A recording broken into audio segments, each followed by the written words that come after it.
भैया जी आजकल फोल्डर बहुत सस्ते हो गए हैं। डिस्प्ले का ग्लास टूटने के बाद कोई ग्लास नहीं बदलवाता, अब सीधा फोल्डर चेंज करवा देते हैं। तो भैया जी सारे फोल्डर सस्ते नहीं हुए हैं, बहुत सारे फोल्डर अभी भी बहुत महंगे हैं। और मान लेते हैं जो फोल्डर सस्ता है और उसका सिर्फ ग्लास टूटा है, लेकिन मेरे भाई डिस्प्ले तो ओरिजिनल है उसके अंदर। अगर आप कस्टमर को उसी का ग्लास बदल के दोगे तो कम से कम ग्राहक को ओरिजिनल काम तो मिलेगा।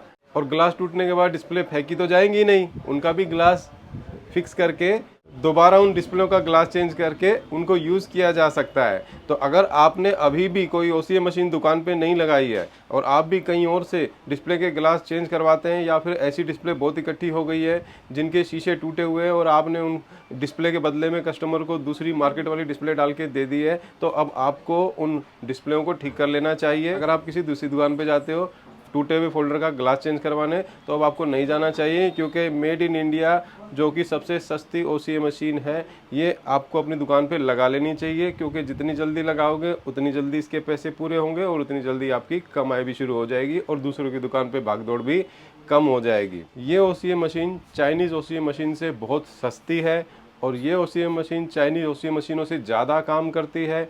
और ये मशीन चाइनीज़ मशीनों के मुकाबले फोल्डर नहीं तोड़ती और इस मशीन में आप कर्व ग्लास भी कर सकते हैं। ये मशीन 25,000 रुपये में आपके घर तक पहुंचकर आपको कैश ऑन डिलीवरी सुविधा के साथ मिलेगी।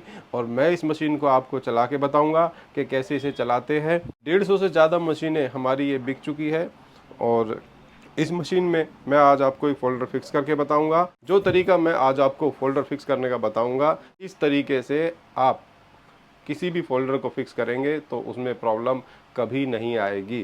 तो आइए शुरू करते हैं। ये है एक डिस्प्ले और ये है ग्लास। ये वो ग्लास है जिस पे ओसीए पहले से ही लगा हुआ आता है। आज इस ग्लास को हम इसमें फिक्स करके आपको बताएंगे। सबसे पहले हम इसके ऊपर का जो पेपर लगा हुआ है इसको हम हटाएंगे। ये हटा दिया है और अब हम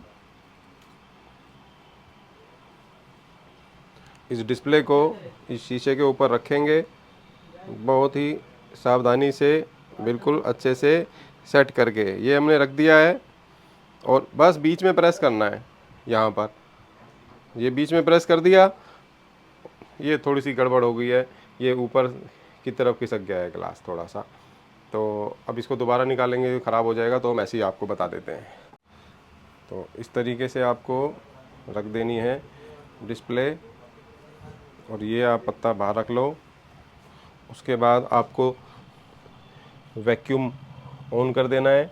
जैसे ही आप वैक्यूम ऑन करेंगे वैसे ही यहाँ पर वैक्यूम की जो सुई है वो ऊपर की तरफ आनी शुरू हो जाएगी। और जब ये जहाँ सुई आकर के रुक जाए उसके 1-2 सेकंड बाद आप पंचिंग कर सकते हैं। तो सबसे पहले हमने वैक्यूम को कर दिया ऑन।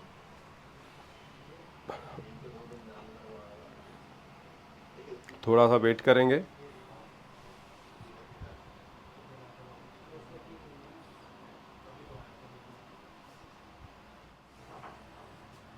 वैक्यूम की सुई यहाँ पे आकर के रुक गई है, तो अब 10 सेकंड तक हम वेट करेंगे इसका। उसके बाद हम कर देंगे पंचिंग। तो पंचिंग करने के लिए सबसे पहले आपको पंचिंग बटन जो है इसको कर देना है ऑन। इससे क्या होगा, पंचिंग का जो सिस्टम है वो एक्टिव हो जाएगा। उसके बाद अब हम पंच करेंगे। पंच के लिए वापस हम इस बटन पे जाएंगे और इस बटन को पंच तक लेकर आएंगे। और ये जो बटन है ये मैनुअल क्यों दिया है हमने, वो इसलिए दिया है कि आप इसके अंदर अगर कोई नाजुक डिस्प्ले भी रखोगे, सुपर एलमोंड डिस्प्ले भी आप रखेंगे, तो पंचिंग आप उसमें कम या ज़्यादा कर सकते हैं। उसमें डिस्प्ले के टूटने का खतरा ना के बराबर हो जाता है। तो मैं आपको करके बता देता हूँ। देखिए ये जैसे मैं हल्का सा इसको उठाऊंगा तो यहाँ पर पंचिंग शुरू हो जाएगी। तो ऊपर दिखाना मैडम, ये देखिए पंचिंग हो गई और अब हम इसको पंचिंग को बंद कर देंगे। उसके बाद ये जो आप देख रहे हैं ये बटन, इसको ऑफ कर देना है। उसके बाद इसे भी ऑफ कर देना है। तो दोनों को ऑफ करने के बाद आपको खोल लेना है गेट को और आप देख सकते हैं यहाँ पर पंचिंग हो चुकी है। और जो थोड़ा बहुत एयर आप देख रहे हैं, बबल आप देख रहे हैं, वो पंचिंग में जाकर कंप्लीट हो जाएगा, जो बबल रिमूवर में जाकर। तो ये डिस्प्ले में यहाँ पे ग्लू लगी हुई थी जिसकी वजह से ये चिपक गया है इस पर। किसी ने लगा दी होगी यहाँ पर इसको चिपकाने के लिए। तो चलिए कोई बात नहीं, ये तो काम हमारा हो गया है। अब आपको क्या करना है, इसको थैली में डाल दो। ये डाल दिया, अब इसके अंदर रख दो। ये हमारा बबल रिमूवर है, और अब बबल रिमूवर को कर दो ऑन। ये रहा बबलर, इसको कर दिया ऑन। ऑन करके इस गेट को हल्का सा आपको बाहर की तरफ खींचना है। और अब यहाँ पे क्या है कि सुई आप देख सकते हैं, ये सुई उठना शुरू हो गई है, और अब आप इस गेट को छोड़ दो। तो इसके अंदर अब प्रेशर बनना शुरू हो गया है। जब ये प्रेशर की सुई अपने आप रुक जाए, चाहे कहीं भी रुक जाए, 80 पे रुक जाए या 90 पे रुक जाए या 70 पे रुक जाए, तो आपको 2 मिनट या 5 मिनट तक का वेट करना है। उसके बाद आपको एयर को रिलीज़ करके फ़ोल्डर को बाहर निकालना है। और अभी हम वैसे ही करने वाले हैं आपको दिखाने के लिए, और 2-3 मिनट के लिए हम वीडियो को कर देते हैं स्किप, लेकिन पहले आपको टाइम दिखाना है। देखो जी, टाइम हो रहा है 10:58।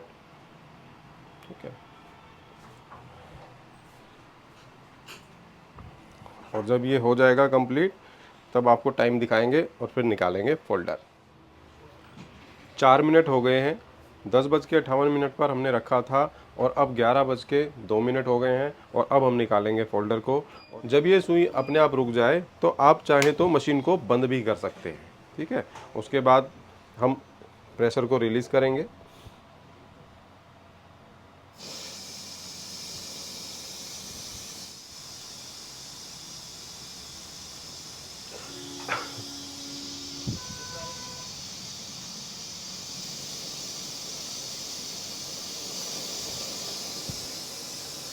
इस मशीन में मैनुअल सिस्टम है सारे, जिसकी वजह से ख़राब होने की जो चांस है वो बिल्कुल ख़त्म हो जाते हैं, क्योंकि ऑटोमेटिक सिस्टम के लिए एक सर्किट लगाना पड़ता है, और उस सर्किट में कोई कंपोनेंट अगर ख़राब हो गया तो इसे आप रिपेयर नहीं कर सकते। उसके लिए आपको कुछ ना कुछ या तो भेजना पड़ेगा कहीं पे मशीन को, या फिर सर्किट मंगाने के लिए उतने दिन का वेट करना पड़ेगा जितने दिन तक वो आपके पास पहुँचे, लेकिन तब तक आपका काम रुक जाएगा। तो इसीलिए मैनुअल चीज़ें जो होती हैं वो ख़राब नहीं होती हैं।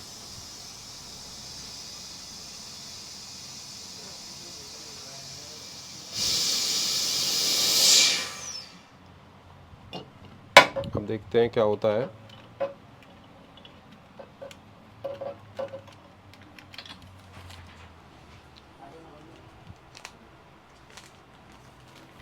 ये देखिए, यहाँ पर कोई भी बबल नहीं है, एकदम ओके फर्स्ट क्लास फ़ोल्डर यहाँ पर बना है। तो अब आपके सामने ये लाइव हमने प्रैक्टिकल किया है, आप खुद समझ सकते हैं कि जो ये मेड इन इंडिया मशीन है ये कितनी बेहतर काम करती है और कितनी सस्ती भी है। और इसके द्वारा बनाए गए फ़ोल्डर में कोई दिक्कत दोबारा बिल्कुल नहीं आती है। तो आपको अगर ये मशीन मंगानी है तो स्क्रीन पे दिए गए नंबर पे कॉल कर सकते हैं, और आप इस मशीन की बुकिंग करा सकते हैं। कैश ऑन डिलीवरी की सुविधा इसके साथ है, और इसके बारे में ज़्यादा जानकारी आपको लेनी है तो भी आप स्क्रीन पे दिए गए नंबर पे कॉल कर सकते हैं।